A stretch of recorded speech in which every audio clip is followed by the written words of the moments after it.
So all honor to the founder, to the lineage, and the current lineage holder, and to all of you.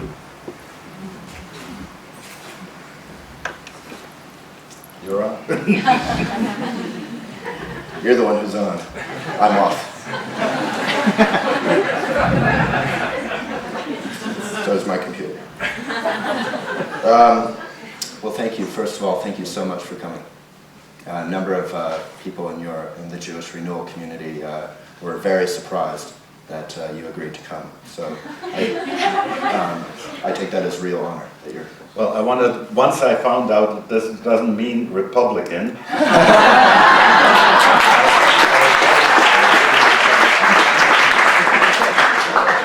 I don't know, I think George W. has his good points. Show me. I brought the good rabbi here tonight to talk about politics. So that is actually something where I would like to start. My father's family is Jewish, so I lost out. But I don't know much about Judaism. And when I think of traditional Judaism, and I'm not even quite sure what I'm referring to there, but perhaps Orthodox Judaism, I don't think of someone who is deeply involved in environmental issues and who has an iPod in his pocket right now, and who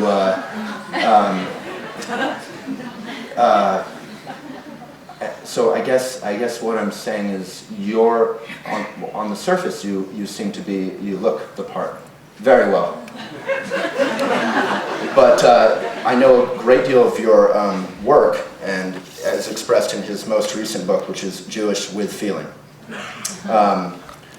which is available downstairs at the Boulder bookstore table, is really about trying to make Judaism, with all of its traditions, or at least most of them, relevant to modern Jews.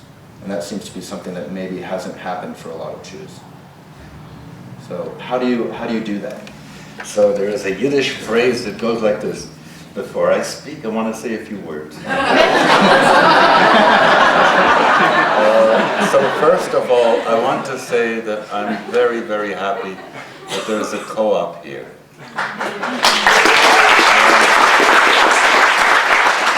I lived here for a few years before the co-op was, and I was always wondering, it didn't fit for the kind of communal feeling that you have in Boulder, that there shouldn't be a co-op here. And now that it is here, all honor to it, and it's a delight when I come to fill up the bottles with the water there and buy all kinds of goodies and smell the good food that's in the restaurant. So having said that, I want to say something else also before I start. I was going to come here and have a good conversation with Reggie Ray. And that conversation was to be about what I call the fourth turning of the wheel of Buddhism. Because I asked this of His Holiness the Dalai Lama. We aren't going to talk about this tonight, but I hope we're going to have another opportunity when Reggie will be here. Because after, as you mentioned, paradigm shift, after we get into such a situation that lineages of the past need to be updated. And the question is, how do you do that without destroying the core of it? And so this issue has to do with the whole, if you will, philosophy of renewal, the whole process of renewal. And it's very clear that after you had Theravada and Mahayana and Vajrayana about 100 years ago was a very xenophobic thing. We were white devils there, and not very much allowed to get into the deep mysteries. And today, in Madison Square Garden, you have His Holiness initiating people in the Kala Chakra initiation. So there's been a shift, there's been a change. And I want to know, how do you deal with that kind of change? How do you make it sit? How do you make it permanent? Because that's really the big questions that all religions have. And I wish for the cardinals who are going to make choices now, that they come with the right choice of someone who can help Catholicism renew. Having said these preface words, I want to talk about the questions that I hear. If you look at the old understanding of religions, every religion had a notion that all the others could come under their umbrella. You know, if there's anything true about them, it's as much as they have from our truth. But they're really, when the time will come, we'll triumph and Mashiach will come, or Jesus will come for a second time, or the last avatar will show up, or Maitreya is going to show that all the other guys were wrong all along and we were right. And this was a notion that is no longer held once you get into an understanding of seeing the planet from outer space and you see Gaia as a living entity. And then you have to ask the question, what is the point of having different religions? And just as every species is so important, so every lineage, every tradition, every religion is a vital organ of the planet. The planet is very sick now.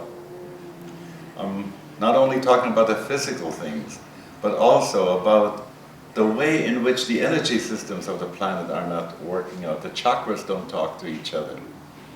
And because of that, it's really necessary that each lineage, each tradition should be the healthiest it can be.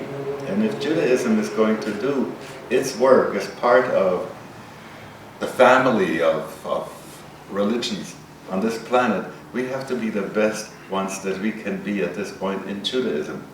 I wanted to name this book by another title. I wanted to call it, If You're So Universal, Why Be Jewish?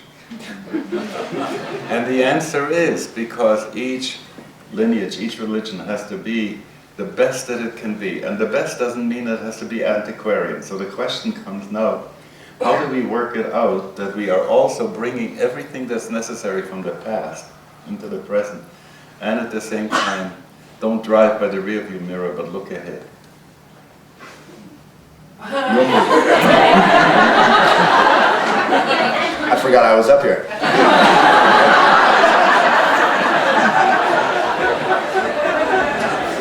So, in reading, I've been reading this book, and it's been, I found it completely accessible, and I don't know pretty much the first thing about Judaism. And what I wanted the title to be was Everyone is Jewish, or everyone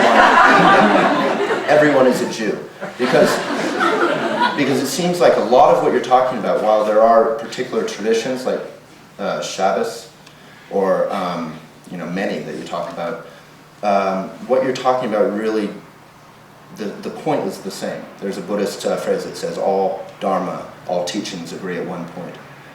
So, are you interested in writing a book that's for everybody? No. I tell you why. The reason for specificity is because we need, it's the same way of saying, imagine if I were to take a human being, put him in a blender, and say, now I have them all together. And they couldn't live. We can live only by having our differentiation as individuals and at the same time in a coherent way with the rest of it. That's why I'm saying that each lineage, each tradition has to have its own life, its own core, and produce something for the totality. Now, in the past we used to have some very high degree of surface tension between lineages and religions. So we said, the other one is a no-no. But once you get to the place where you see exactly what you're describing, that once you get into it, you get the feeling of how much sameness there is. And yet it comes with a different flavor in each time, because it brings up, first of all, a lot of DNA from the parents. I don't know if you had you haven't been exposed enough to things that come from Judaism, so I can't try it out on you.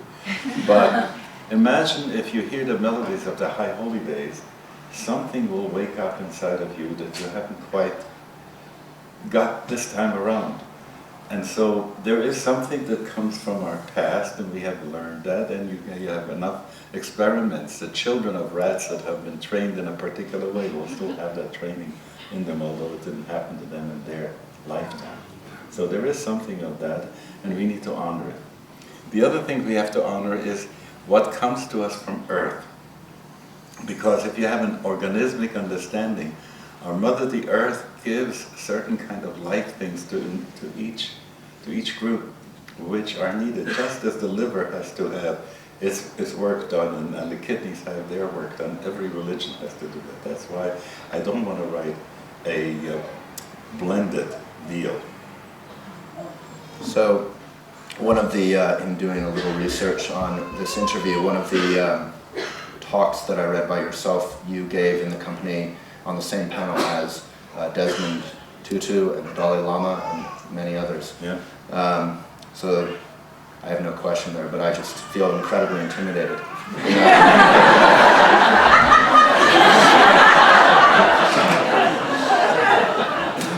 So thank you again. That was probably a visceral reaction to something my family must have done on the Jewish. I want you to have fun, so relax. I am actually. I'm not relaxed, but I'm having fun. So I guess just to press the point one more time, you are a very universal Jew. I mean, I think you studied along with Trungpa Rinpoche and Ram Dass and others I'm forgetting. Maybe you can With add. Ram Dass I didn't only study. Right, I've heard about that. Trungpa Rinpoche was a little more straight-laced, right? Straight-laced with... Right.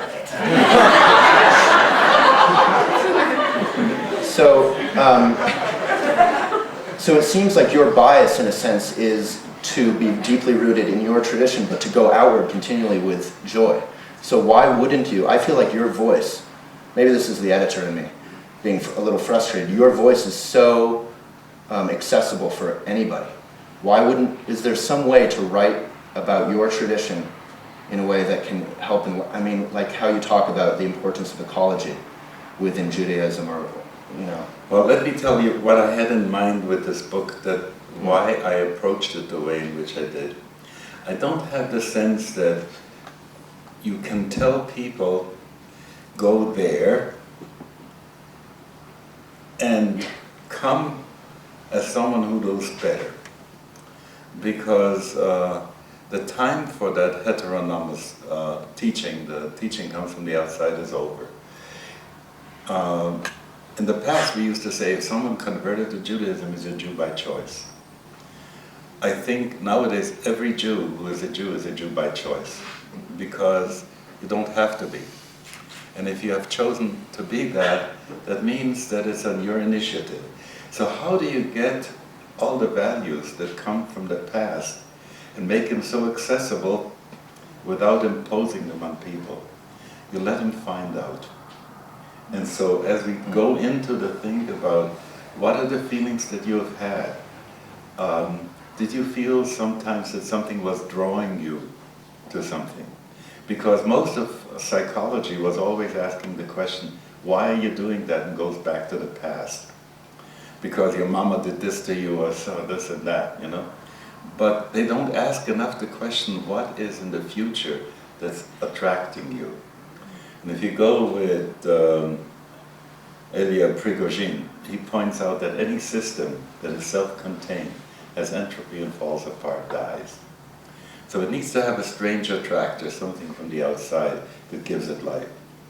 And here is where I really believe that the intent for what has to happen on the planet is there before us. And it pulls us, it attracts us, it brings us closer. And whenever we speak about God, what we mean to say is, it is that which takes us to this goal, to this future. And so if a flower is something like a sunflower is a heliotropic being. In other words, it follows the sun. We are all theotropic beings. That's to say, that which is God, that which is enlightenment, that which is ahead of us, is attracting us. If I go with Goethe, he would say, das ewig Weibliche zieht uns hinan, the eternally feminine draws us on. There is something that says, come hither, and that's the mysterium fascinans, it's that mystery that fascinates us and that says, I can't just drop it, I need to go ahead for that.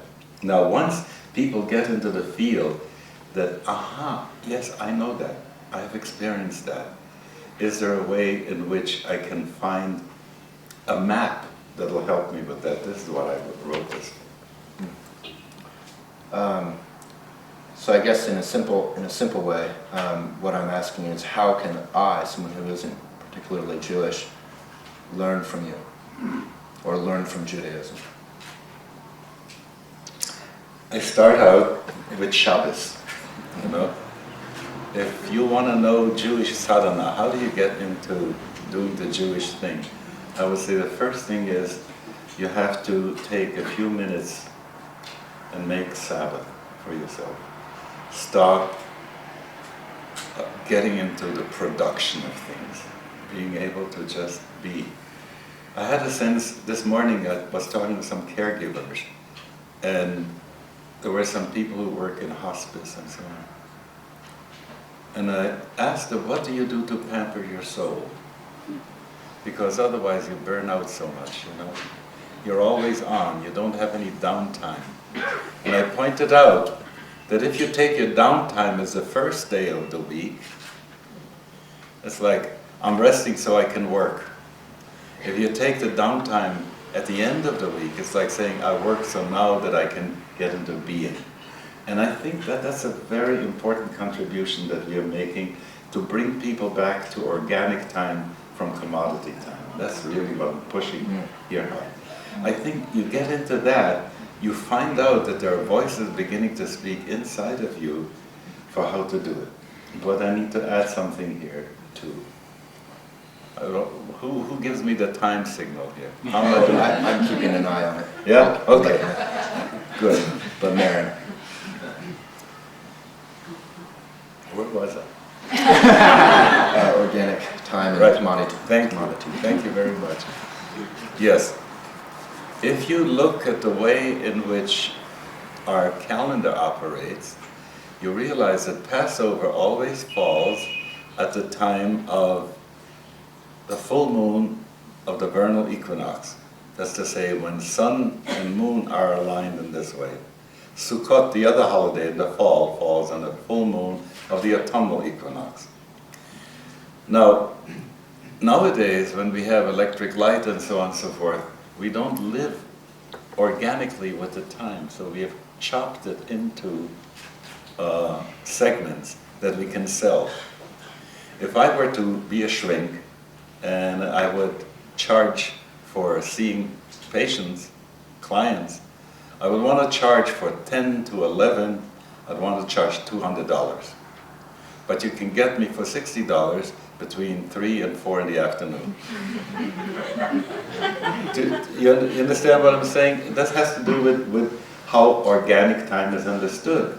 And I think we never get into that again if we are in a 24 cycle and constantly at work and never getting to look around, looking at the sky, looking at the world. So if you then look to and here's where I would disagree with Richard's view from before. I think that any kind of spiritual discipline that can't be done 20 minutes in the morning, 20 minutes in the evening isn't going to make it with us. We're not going to do it. And the other thing that's not going to happen is if we're doing it solo.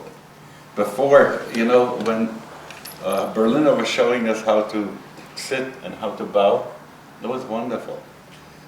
But at the beginning, you got the sense how tight-assed you got? This way. And what happens is that you go inside of yourself and you don't get to a place where you share. We are not going to do the right thing unless we socialize our meditation. Our meditation has to be something that we can do with the people with whom we have to spend quality time and do that together. The only way to get it together is doing it together. So it's really important. And this is why Sangha is such a great thing. And if the sadhana, if the work is not a Sangha shared thing with interaction between people, and especially with families, when we were in Dharamsala and we were talking to the lamas there, who were asking how do we survive in the diaspora, I kept on making one point. You have been always guided by lamas in monasteries. But now in the diaspora, if you want to survive, you have to make it family-based. You have to have a pujari in every family who's going to be able to lead people through the rituals and do the things so that they can all participate in it, that you don't have to bring in someone else from outside to do it.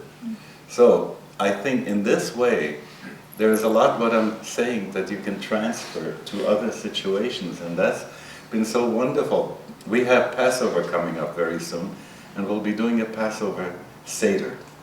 Well, one of the things I shared with the lamas was you need to have a Seder, a Tibetan form of a Seder, in which you bring tsampa and tea with yak butter and all the other things that you had in Tibet together and show the people and have all what you have here. And bring it to the table, as it were, and tell the kids the story and stimulate them to ask questions and celebrate. I think these are the important things about celebrate. A monk is sitting way in the scriptorium and crying. The abbot comes up to him and says, "Why are you crying?" He says, "I found out that it says celebrate, not celibate."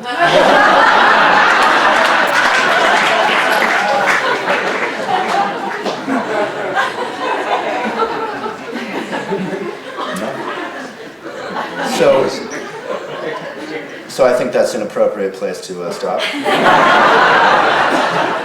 So we do have one question, and we've actually picked the questioner.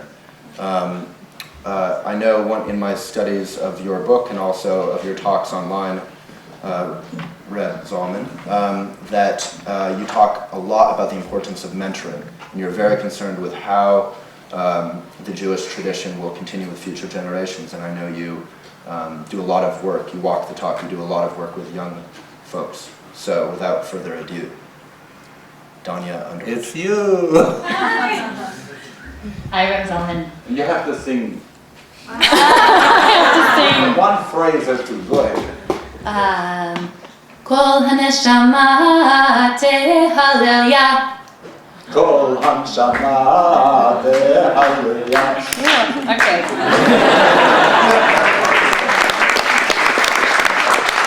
Well, I actually have a question related to that kind of joyful ecstasy that we now have access to in chanting, in Jewish chanting. Richard brought up a great point, saying now yoga is so popular, what's wrong with it? And one thing that Judaism has always had going for it is it hasn't been that popular. It's been difficult to access for my mother, my grandmother, on and on. And now I can actually access some of the spiritual bliss that I wouldn't have been allowed to access in previous times. And so my question is related to, if we're so universal, why be Jewish? And what do you hope for our generation as it's getting more and more popular, Jewish renewal? How will we also bring with us the unpopularity? What is your hope for my generation, my children, my grandchildren? What is your hope that we might bring from the times when Judaism wasn't so easy to access? The really hard thing is that there was a Holocaust. And if you can consider, and I think the same situation is for Tibetans too, can you imagine how many lamas had all kinds of interior ways that haven't yet been put into words? And some of them were killed, and some of them were maimed and hurt and so on and so forth. And we went through this on our side. So it took us at least 50 years or more than that. I think it's close now to 75 years of rebuilding our infrastructure after that. And you begin always with the outside first before you get to the inner stuff. At the same time, there's been a switch in the world as a whole, that the exoteric traditions are less important for people than the esoteric traditions. And so you'll find it hard to find a book nowadays, How to Kosher Meat, but you'll find about 10 volumes or more on the Kabbalah. Why is that? Because people are looking for the core of things, so of what they can experience. If you say, I have to follow this or that thing, then you hear a lot of no-nos. Don't do this on Shabbos, don't do that on Shabbos. But if you start saying, never mind, come and celebrate with us, you know? Come to a Jewish renewal service, dance in the aisles of the synagogue and so on. Get to deepen in the silence that happens there. You'll find out that this is where it is for you. Now then the question is, what are you going to do during the weekdays? Okay? Is there a practice for the weekdays? And you're going to learn, because you are going to set the pace for yourself. And then you'll set up how you want your household to be. Look how beautiful it is to have shrines here. And every time a person walked by over there at the shrine, they were bowing. And every home needs to have a God's corner, where in the middle of the day you can walk over and say some prayers. If your children see you do that, they will do that themselves too. And I praise our community here that we now have all the synagogues and all the rabbis join in teaching things. Tomorrow evening we're going to have such a teaching session at the JCC in which I'll be talking about the coming of Passover. So what happens is that the more you build into your life, the more this becomes real for you. Our tradition was broken. Now the question was, how do you mend it? And you mend it piece by piece, and group by group, and chavurah by chavurah, and this is how it works. And the wonderful thing is that we also have virtual connections now through the internet. You can study so much of Torah that was not accessible before. Moreover, and this, Danya, this is the most important part, women are coming into their own, whereas in a more patriarchal understanding of things before, they didn't really have a voice to participate. And that was lacking, so we were walking around like this way, you know? And now we're bringing this together, and it's happening so good. So thank you for asking this question and giving me a chance to make all the commercials. Thank you all.